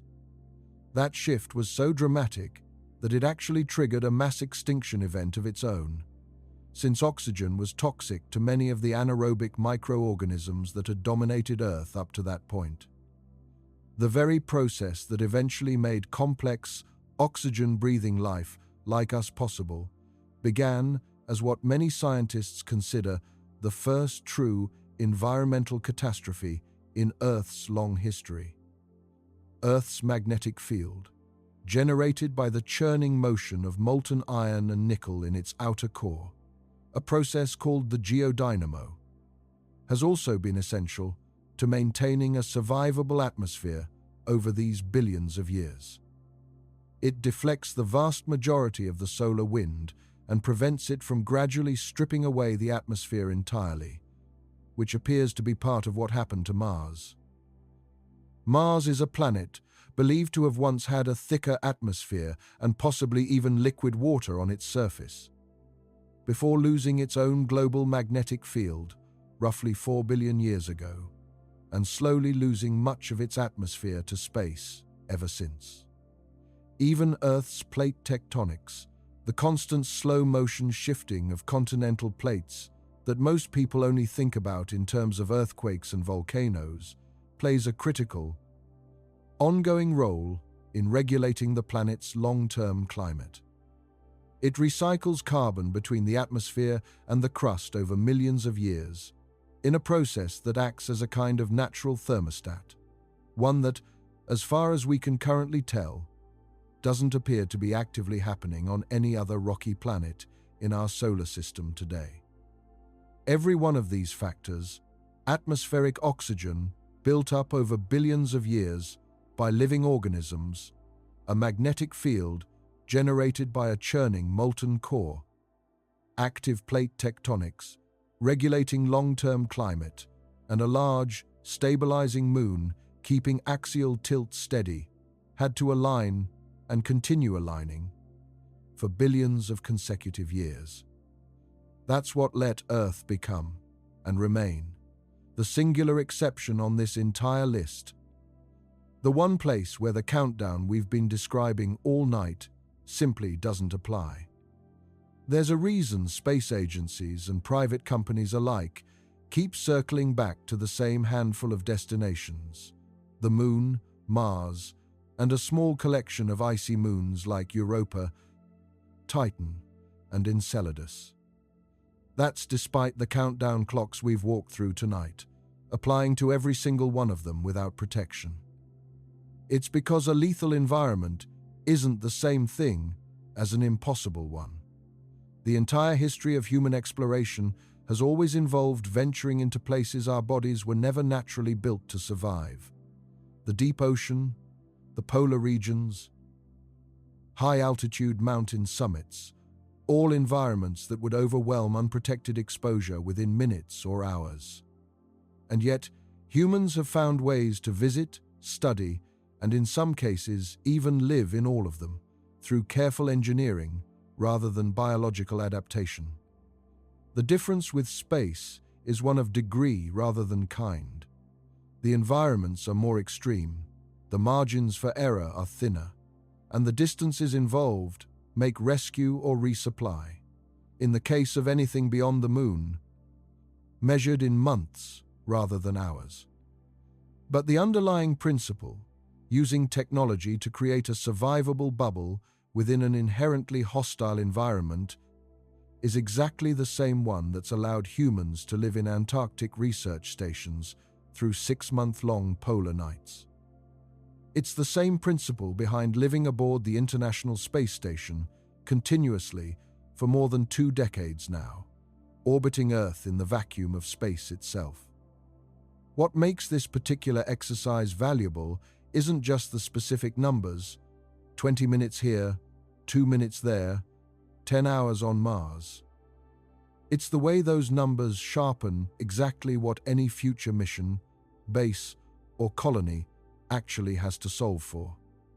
Knowing precisely how and why a given world would defeat even our best suit is the necessary first step toward building something that keeps a person alive there instead. Every spacesuit, every pressurized habitat, every radiation-shielded module ever designed has, at its core, been an answer to exactly the kind of countdown we've spent this entire exploration describing. Engineers and scientists work backward from the harsh physics of vacuum, pressure, temperature, and radiation to build systems capable of buying humans not just minutes, but potentially entire lifetimes on worlds that would otherwise offer none at all. It's worth acknowledging, too, that everything we actually know about these environments, precise enough to calculate survival windows down to the second, comes from robotic explorers that ventured into these hostile places long before any human ever could. Those machines, in their own way, have already been testing the exact limits this entire exploration has been describing. The Soviet Venera program sent multiple landers to Venus's surface between the 1960s and 1980s.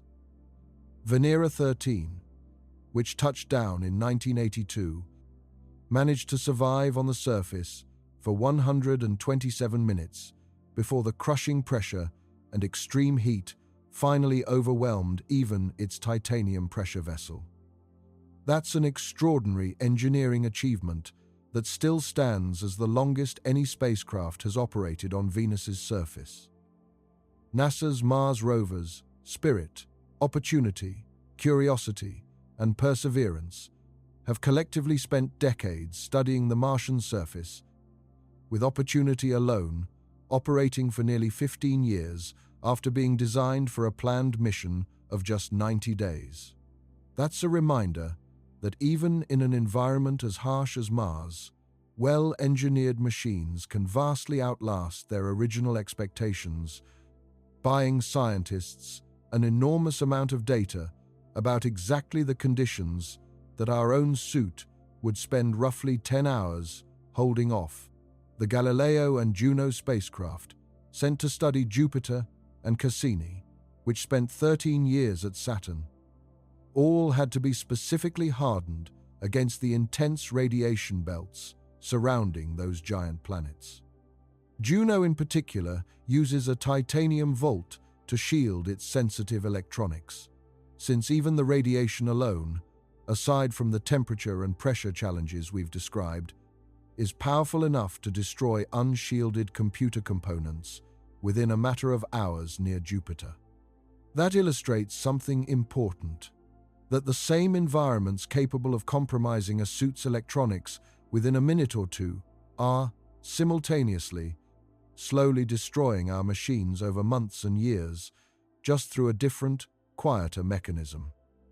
New Horizons, which gave us our first close look at Pluto in 2015, continued onward afterward, and remains operational today, now studying distant Kuiper Belt objects even farther from the Sun than Pluto itself, more than 50 times farther from the Sun than Earth is.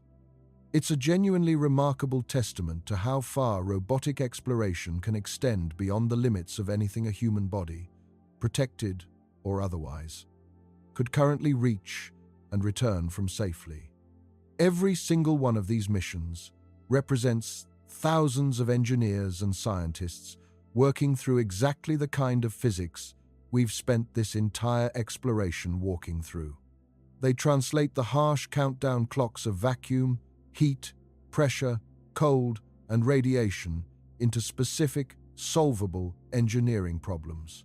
One shielded component, one insulated layer, one redundant system at a time, steadily pushing the boundary of what's reachable, and eventually, what might someday be survivable for a human being as well. If you had to pick, given everything we've walked through tonight, which world you'd rather send that suit to, even briefly, the choice actually reveals something interesting about which threats our engineering handles best, even when the underlying danger is broadly similar. Mars is probably the most forgiving destination on this entire list. A relatively gentle-looking reddish landscape that, paired with a well-built suit, offers roughly 10 hours before radiation, dust, and cold slowly wear the system down, a process that unfolds gradually enough to feel almost mundane by comparison to everywhere else. Titan runs a close second, oddly enough, since its Earth-like atmospheric pressure removes the crushing threat entirely and leaves a couple of hours of manageable, if bitterly cold, exposure. By contrast, Venus offers no such mercy. It's the most punishing environment for even our best engineering anywhere on this list. A combination of crushing pressure and extreme heat that finds and exploits the suit's weakest points, its joints, within about 20 minutes. And falling into any of the giant planets offers a genuinely strange kind of ending. A fall through clouds and darkness with no ground ever coming into view. Radiation and wind shear compromise the suit's systems within the first minute or two, long before the crushing pressure deeper down would even become relevant to what's already happened. None of these are comfortable options, and that's rather the point of this entire exploration. Every world beyond Earth demands something significant before it can even be visited briefly. Whether that's a fully sealed and pressurized suit, an entire habitat's worth of life support systems, or, in the case of the Sun itself, protection that simply doesn't and can't exist with any technology we can currently imagine. And yet, despite every single one of these sobering numbers, humanity keeps building spacecraft, keeps training astronauts, keeps designing habitats and shielding and pressurized rovers, keeps pointing telescopes at planets around other, more distant stars entirely. The drive to understand these places, to see them up close, to eventually live on them safely, rather than just calculate how long our best equipment could hold out, has never really been about the danger at all. It's about the same basic curiosity that's driven exploration throughout our entire history as a species. The simple, persistent need to know what's actually out there, and to see it for ourselves, whatever it takes to get there safely. Let's bring it all together one final time, world by world, so the whole picture is clear in your mind. Mercury. Roughly 15 to 20 minutes. The suit's electronics degraded by radiation, while heat or extreme cold overwhelms its cooling and insulation. Venus. Roughly 20 minutes. The slowest of the fast failures, but the most punishing, crushing pressure and extreme heat attacking the suit's joints from every direction at once. Earth. The only genuine exception, where survival is measured in the ordinary terms we live inside every day, without a second thought, and without needing a suit at all. The Moon, many hours, the one world on this list backed by real, tested spacesuit data rather than engineering extrapolation. Mars, roughly 10 hours, the longest working window of any hostile world, limited by slow, patient radiation, dust, and cold, rather than any single dramatic failure. The asteroid belt and Ceres, roughly an hour or more, a manageable near-vacuum environment with milder cold than Pluto. Jupiter, roughly 2 to 3 minutes, radiation compromising the suit's electronics within the first minute, followed by crushing pressure and rising internal heat. Saturn, roughly 4 to 5 minutes, functionally similar to Jupiter, though arrived at through a slightly gentler initial fall thanks to gravity close to Earth's own.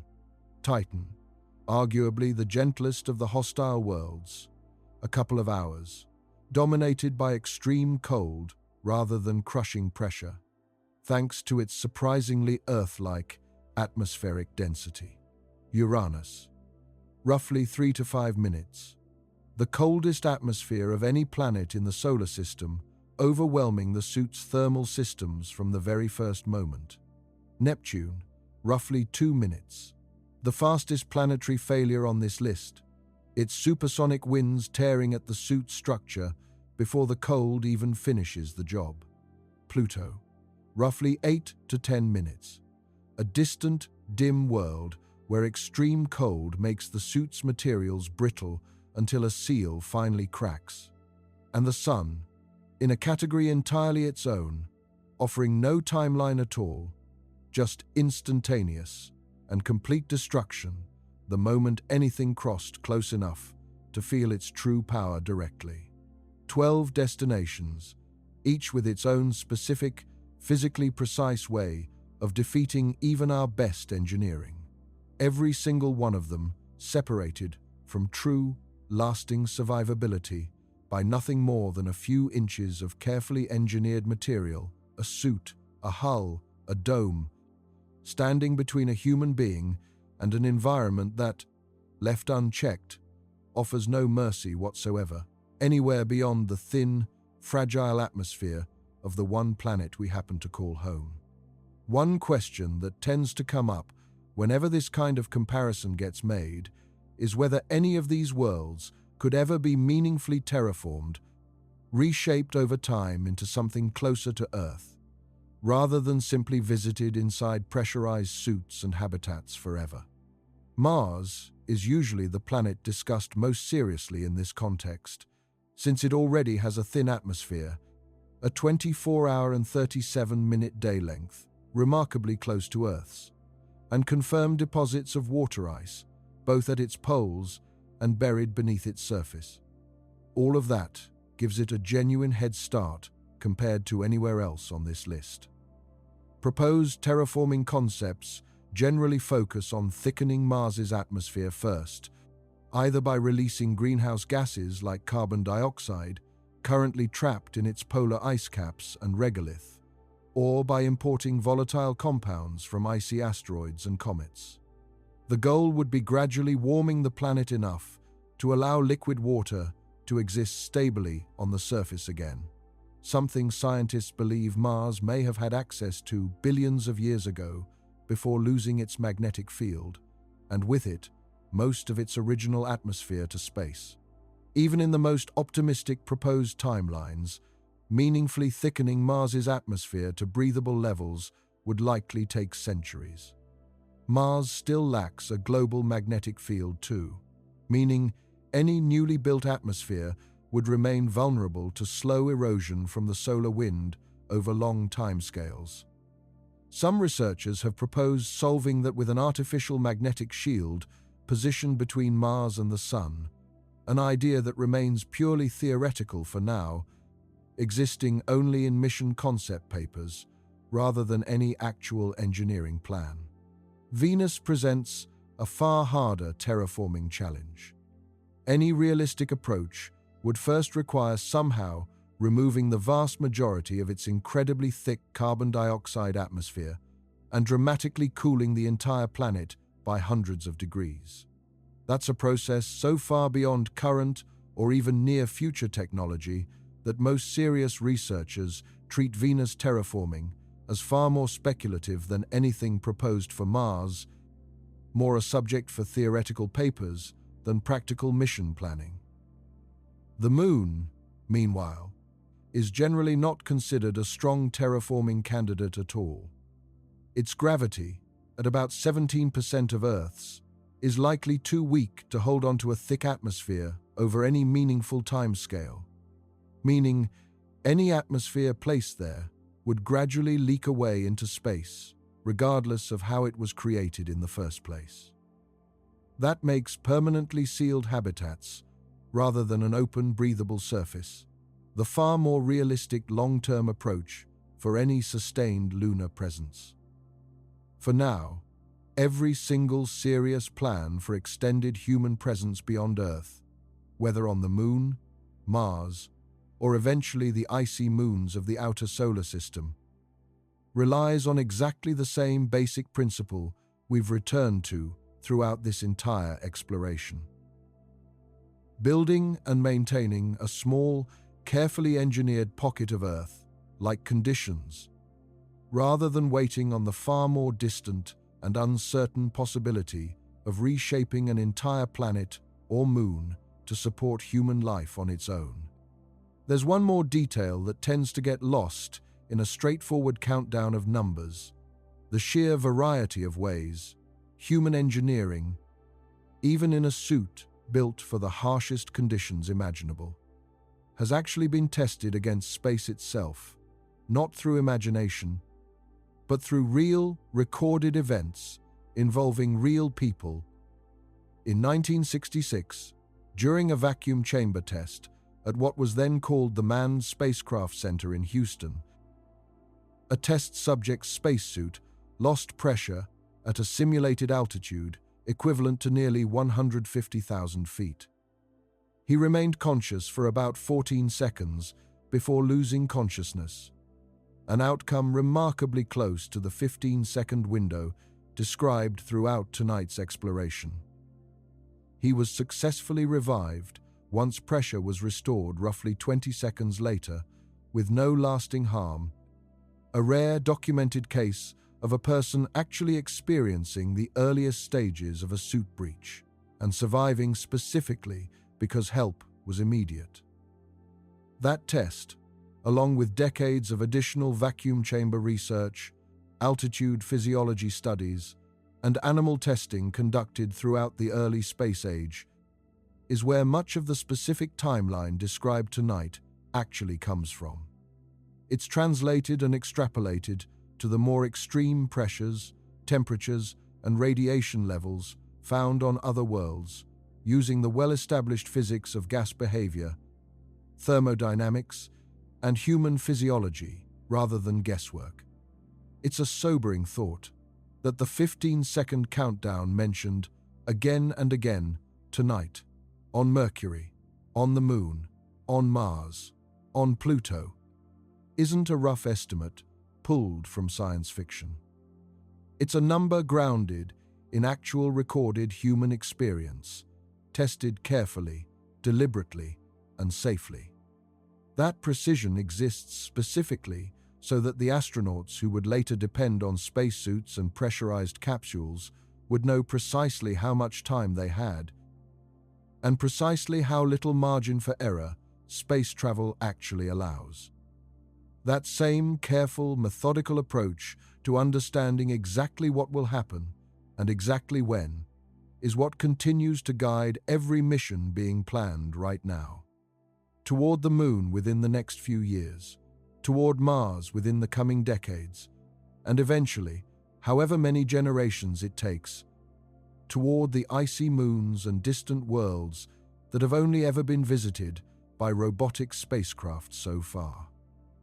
Each mission is built on the accumulated, hard-won understanding of exactly what these environments demand from anyone or anything that dares to enter them.